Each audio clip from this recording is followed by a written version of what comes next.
Buen día, soy la teniente de navío del Servicio de Sanidad Naval, médico cirujano naval, con especialidad en audiología, otoneurología y foniatría, Marisol Mejía Ángeles. Y el día de hoy vamos a hablar un poco acerca del implante coclear, específicamente de los criterios de selección para los pacientes que son candidatos ideales para recibir un implante coclear.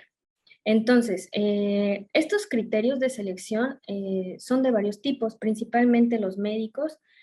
También se consideran las habilidades de percepción auditiva, el desarrollo lingüístico, el perfil psicológico, psicopedagógico y psicosocial. Entonces, el primer paso es la evaluación inicial con los pacientes y los padres.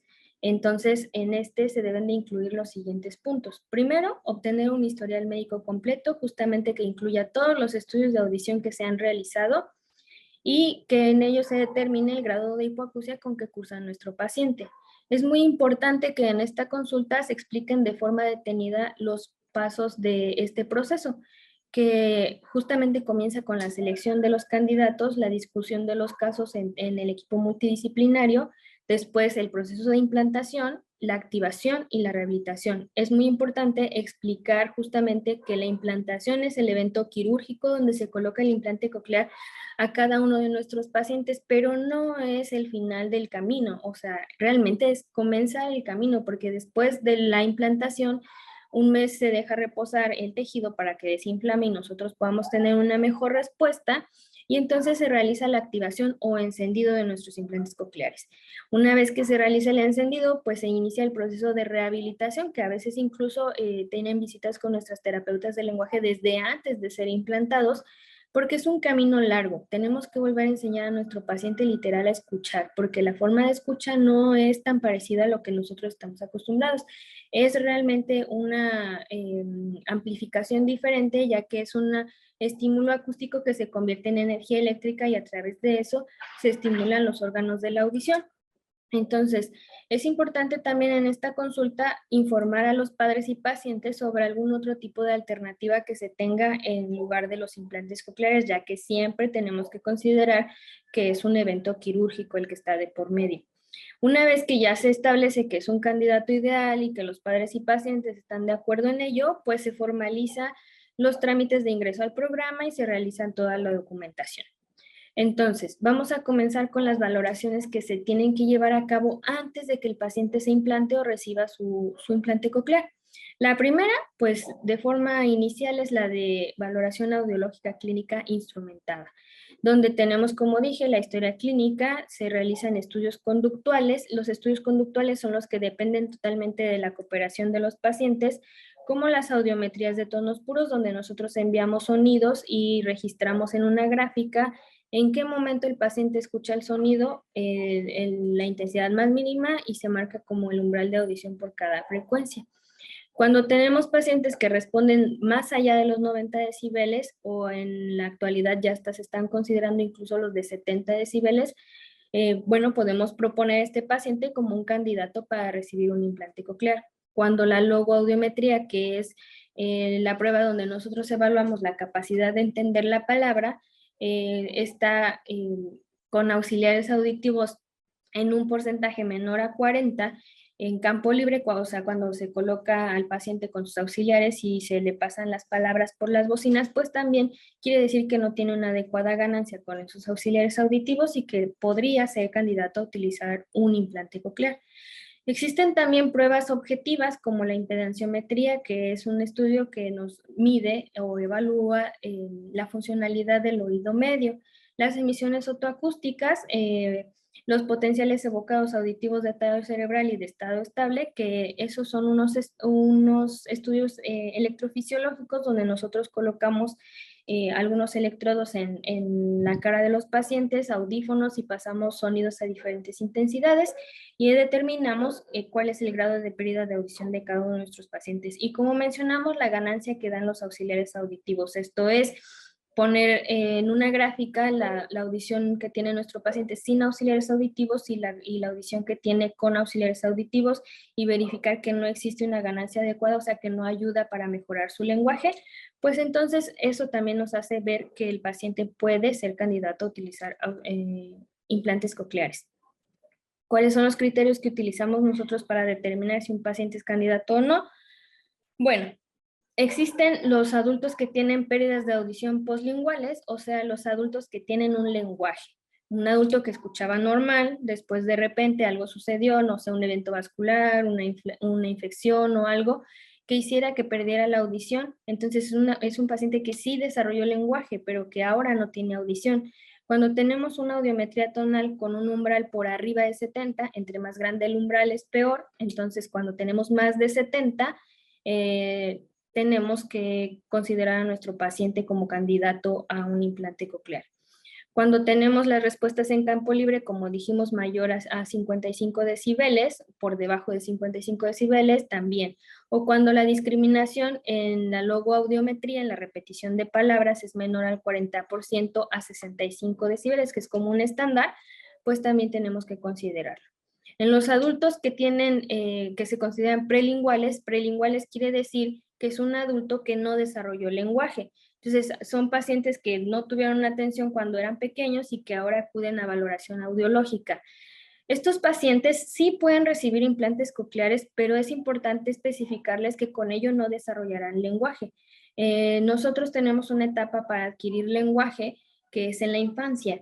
Entonces, después de eso, nosotros seguramente ya no desarrollaremos un lenguaje, por lo menos no tan fluido como el suyo, como el mío, pero sí puede ayudarnos para detectar algunos sonidos para que no nos pongamos en riesgo, por ejemplo, cuando vamos a cruzar la calle y viene un auto, si nos silban o si alguien está gritando, si suena alguna alarma, los implantes cocleares nos pueden ayudar, pero no para desarrollar lenguaje, porque estos son adultos que ya están fuera del periodo de capacidad de aprendizaje del lenguaje, sino más bien nos ayudaría como para detección de sonidos.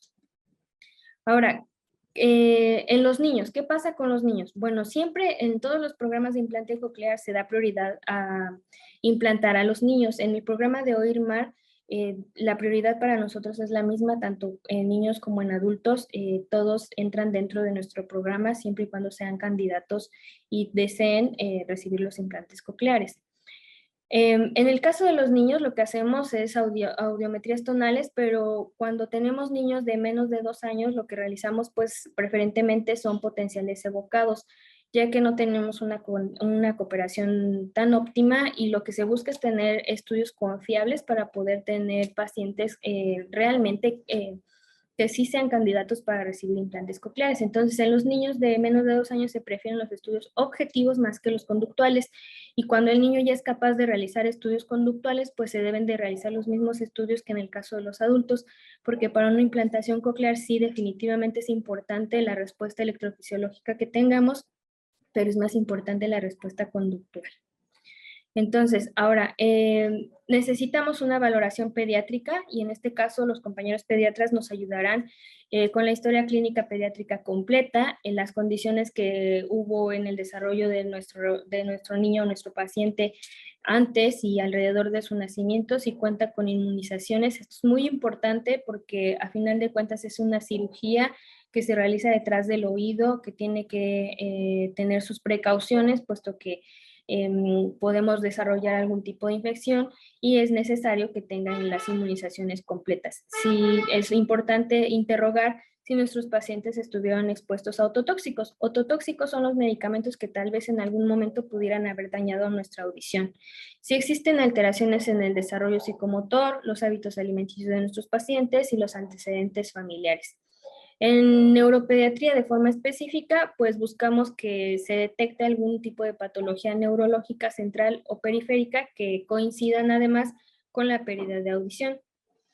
Como les dije, requerirá de algunas otras valoraciones como la otorrinolaringológica. Ellos, a final de cuentas, el neurotólogo es el experto y es quien decide si existe alguna alteración anatómica estructural que impida la colocación del implante coclear. A final de cuentas, es a ellos a quien concierne la colocación del implante coclear. El servicio de audiología se encarga del seguimiento y programación del implante coclear y terapia del lenguaje de la rehabilitación, pero quien se encarga de la colocación es el servicio de neurootología. Entonces, seguramente que tendrán valoraciones con ellos o con el servicio de neurootología antes de la colocación del implante coclear. Y es una valoración bastante importante, ninguna es más importante que otra. Es siempre necesario cubrir con todas las valoraciones.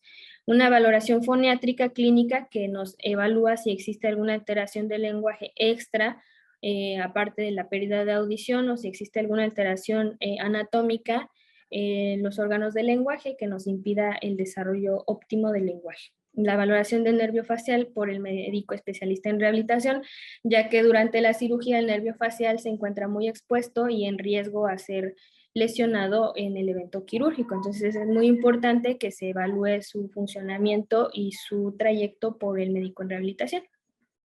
También se realizan valoraciones psicológicas y paidopsiquiátricas que nos ayudan para determinar pues la capacidad de aprendizaje o cociente intelectual que tiene nuestro paciente para poder determinar cómo será su desarrollo durante la terapia. Se realizan pruebas de discriminación audiológica del habla por terapeutas de lenguaje, se realiza un diagnóstico y plan social por parte de la trabajadora social. Bueno, en el programa OIRMAR, este punto, el número 8, nos lo saltamos porque ya que el programa OIRMAR cubre el costo de los dispositivos, pues no realizamos como diagnósticos de plan social por las trabajadoras sociales. Todos nuestros pacientes en ese sentido son candidatos a recibir un implante coclear. Eh, y las valoraciones preanestésicas. Eso, pues, como sabemos, lo realizamos en todos los eventos quirúrgicos, así sea el más mínimo, hasta en este que estamos mencionando, que es la colocación del implante coclear. Ahora, ya que tenemos a los candidatos, estos se discuten en una mesa redonda, por así decirlo, por el equipo multidisciplinario. Cada uno expone por qué considera que es candidato o no a recibir un implante coclear y en ese se decide cuál es el oído que se va a implantar. Primero, si la hipoacusia es simétrica, cuál de los dos oídos se va a implantar o si tal vez los dos requieren un implante coclear. Si la hipoacusia fue poslingual y es simétrica, de igual forma se elige el oído que se va a implantar. Normalmente se elige a implantar primero el peor oído para conservar un poco los restos auditivos que tenga el oído mejor o la audición residual para poder amplificar con a lo mejor un auxiliar auditivo, a lo mejor puede ser que tenga audición normal. En la hipoacusia simétrica, como dijimos, pues es mejor implantar el oído peor. Como les dije al inicio, se decide si se va a implantar un oído o los dos. Lo ideal es que si se requiere un implante coclear en los dos oídos, pues se realice en el primer evento quirúrgico, o sea, colocar un implante coclear de cada lado. A veces, por decisión del paciente o por alguna otra cuestión, se decide implantar primero un oído y después el otro, y eso es una implantación secuencial, se llama. Cuando me ponen primero uno y en otro evento quirúrgico me ponen otro, eso se llama implantación bilateral secuencial. Se llama simultánea cuando me ponen mis dos implantes en el mismo evento quirúrgico. Ahora, ¿cómo se elige el tipo de implante y el procesador? Como ven aquí en la imagen, existen diferentes tipos y depende de la condición de cada paciente, de la edad, de las condiciones neuromotoras, o sea, como la capacidad de manejo que tienen para cada uno. Es muy importante considerar la humedad del lugar de origen, puesto que la mayoría de nuestros pacientes son de referencia, o sea, que vienen de algunas otras partes de la República, y tenemos que considerar el índice de humedad y polvo que tienen que tener como resistencia a los equipos que les podamos proporcionar.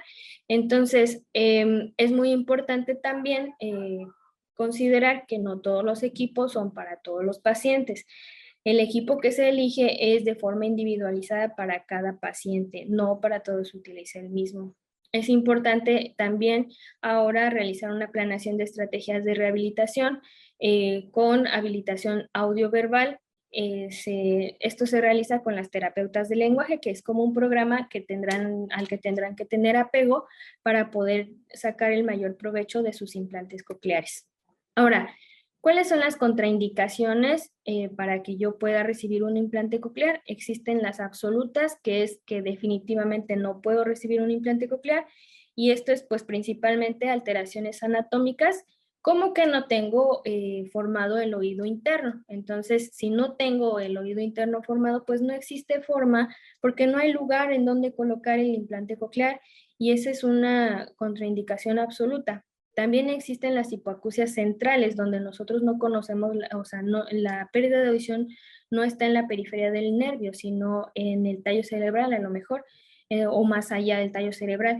Entonces, depende de dónde se encuentre la tumoración o la lesión, es que se decide si el paciente es o no candidato a recibir un implante coclear. En ese caso ya se han desarrollado incluso implantes de tallo cerebral, pero pues ya son para pacientes como más específicos porque tienen alteraciones, como justamente acabo de decir, más específicas. Las contraindicaciones relativas es que se tienen que tener en consideración, pero no evitan al 100% que yo reciba un implante coclear, y esos son padecimientos neuroconductuales como el autismo, trastornos graves de conducta o psiquiátricos, y otros padecimientos neurodegenerativos, epilepsia, padecimientos cardiovasculares, renales o cáncer. Los que definitivamente no se consideran contraindicaciones, pues son la ceguera y la debilidad visual. En ese caso, por el contrario, pacientes que tienen ceguera y sordera, pues sí son candidatos a recibir un implante coclear, porque lo que se busca es quitar una de sus dos discapacidades. Si ya tienen ceguera y no pueden tener algún apoyo visual, pues entonces nosotros tenemos que dar el apoyo audiológico para mejorar la capacidad de percibir los sonidos, ya que no tenemos visión. Entonces, lo más importante de la charla, y como lo he dicho durante toda la plática, es que sepan que un implante coclear no es solamente me colocan mi implante coclear y ya voy a escuchar. De hecho, yo no voy a escuchar el día que me coloquen mi implante coclear. Ese día solamente lo van a poner y se mantendrá apagado durante un mes, y al siguiente mes ya se va a encender. Pero no es como que el día que me lo encendan ya voy a escuchar perfecto. No, es un proceso, y es importante que ustedes sepan que en realidad, entonces, el evento quirúrgico apenas es el comienzo de ese proceso, ¿de acuerdo? Entonces, no es que me coloquen mi implante coclear y yo ya no vuelvo a ver a mis médicos. Es muy importante tener apego a la terapia, ¿de acuerdo? Entonces, si tenemos alguna duda o comentario sobre esta plática o cualquier otra que se desarrolle durante la semana, les pedimos por favor envíen sus preguntas y comentarios al correo que aparece en pantalla, los cuales se resolverán en el conversatorio con la tripulación de OIRMAR, disminuyendo distancias, manteniendo el rumbo, el día 3 de marzo por Zoom a las 13:30 horas. Muchas gracias por su atención.